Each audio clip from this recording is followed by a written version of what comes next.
Esiet sveicināti Latvijas valsts pilsētu ekonomiku video sižetu jaunākajā sērijā.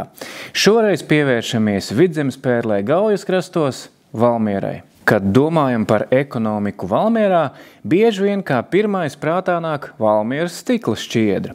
Taču Valmiera ir kas vairāk nekā viena uzņēmuma brīnums. Pagājušajā gadā lielākais uzņēmums pēc apgrozījuma Valmieras novadā bija kooperatīvā sabiedrība VAKS.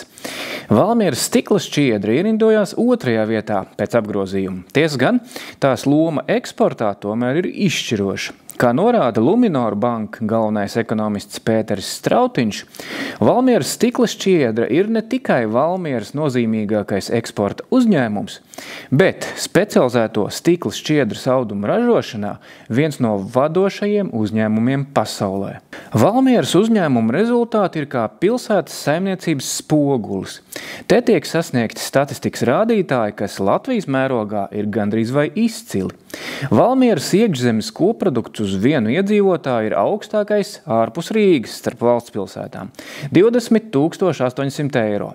Valmierā uzņēmuma saražotā produkcija uz vienu iedzīvotāju sasniedz 3. augstāko vērtību starp valsts pilsētām – 24 000 eiro. Arī bezdarba līmenis ir viens no zemākajiem valstī – tikai 3,5%.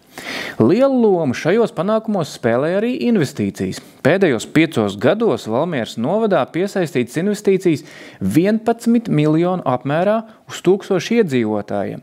Šajā ziņā Valmiera apsteidz pat Rīgu un ieņem 1. vietu Latvijā. Valmieras novada iekšzemes koprodukts uz iedzīvotāju sasniedz 14 000 eiro, kas Latvijas novadu starpā to ierindo 4. vietā, ja neskaita dažus nelielos Pierīgas novadus. Tomēr Baltijas mērogā Valmieras novads ieņem tikai dalītu 19. 20. vietu ar Telšu apriņķi, palaižot priekšā vairumu Igaunijas novadu un Lietuvas lielāko pilsētu Viļņas, Kauņas, Klaipēdas, Paņevēžas un Šauļu apriņķus. Šī statistika gan vairāk liecina par Latvijas ekonomikas konkurētspēju kopumā.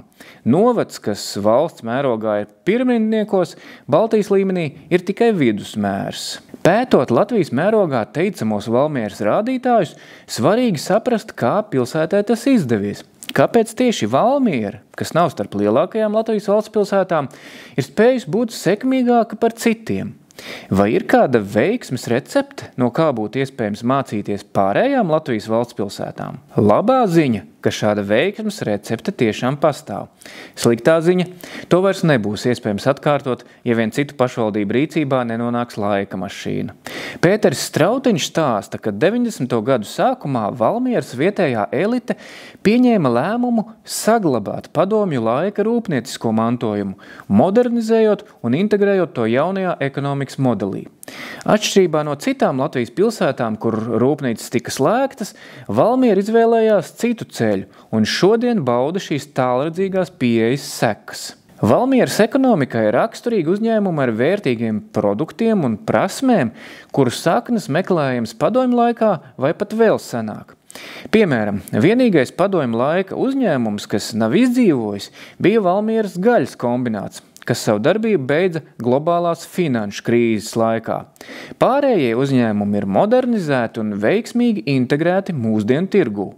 Var secināt, ka Valmiera 90. gadu sākumā gāja apmēram to pašu ceļu, kas saskaņā ar Tartu universitātes profesora Lenno Ūskulas bilancē šā gada jūnija numurā stāstīto, tika izvēlēts Igaunijā. Arī tur padomju rūpnieciskais mantojums netika norakstīts, bet gan maksimāli saglabāts, kam palīdzēja arī Somijas investoru ienākšana. To, ka Valmieras ekonomika atrodas uz augstāka plauktiņa nekā citu Latvijas valsts pilsētu saimniecības, apliecina arī fakts, ka Valmiera saskars ar saviem jau nākamās pakāpes izaicinājumiem.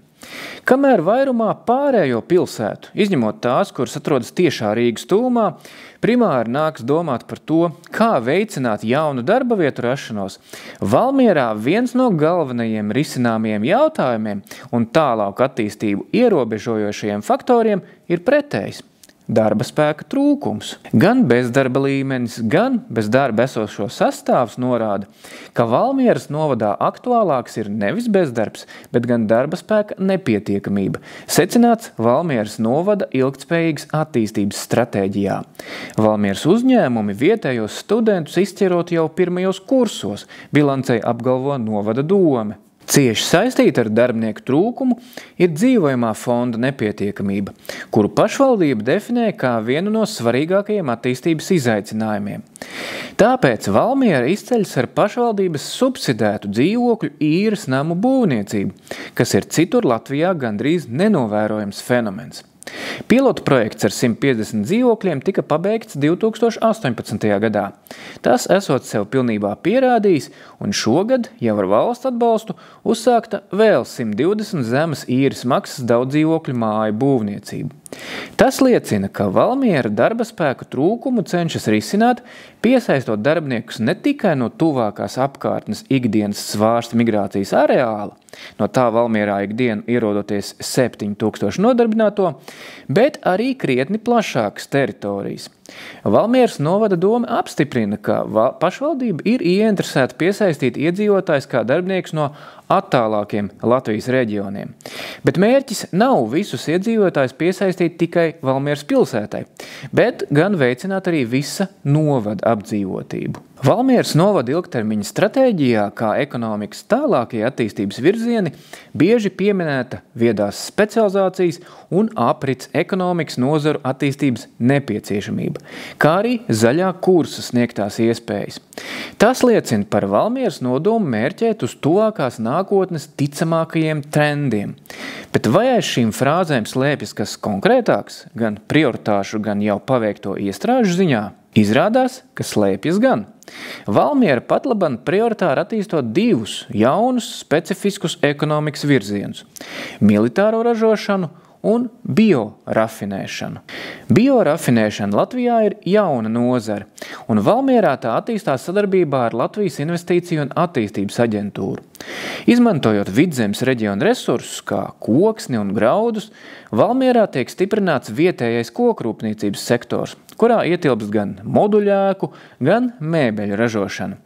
Vienlaikus tiek atbalstīti arī citi virzieni, kur tradicionāliem resursiem piešķirta jauna vērtība, veidojot inovatīvas izejvielas ar plašu pielietojumu, no kosmētikas līdz pat bioasfalta ražošanai, skaidro Valmieras pašvaldība. Nobeiguma vietā rodas vilinājums secināt, ka Valmiera ir labā nozīmē visigauniskākā Latvijas valsts pilsēta, ko iezīmē 90. gados saglabātā rūpniecība, apjomīgā investīcija piesaiste, mūsdienīgāks skatījums izglītības jomā un rūpīgāki centieni tās integrēšanā uzņēmējdarbībā, kā arī konkrēts strateģiskais tālākas attīstības redzējums un pats galvenais – reāla darbība tā īstenošanā. Atbilstoši ir arī rezultāti. Vienlaikus gan svarīgi pie sasniegtā neapstāties, virzoties uz drosmīgiem tālākiem mērķiem par spīti objektīvajam šķērslim, nelielajam iedzīvotāju skaitam.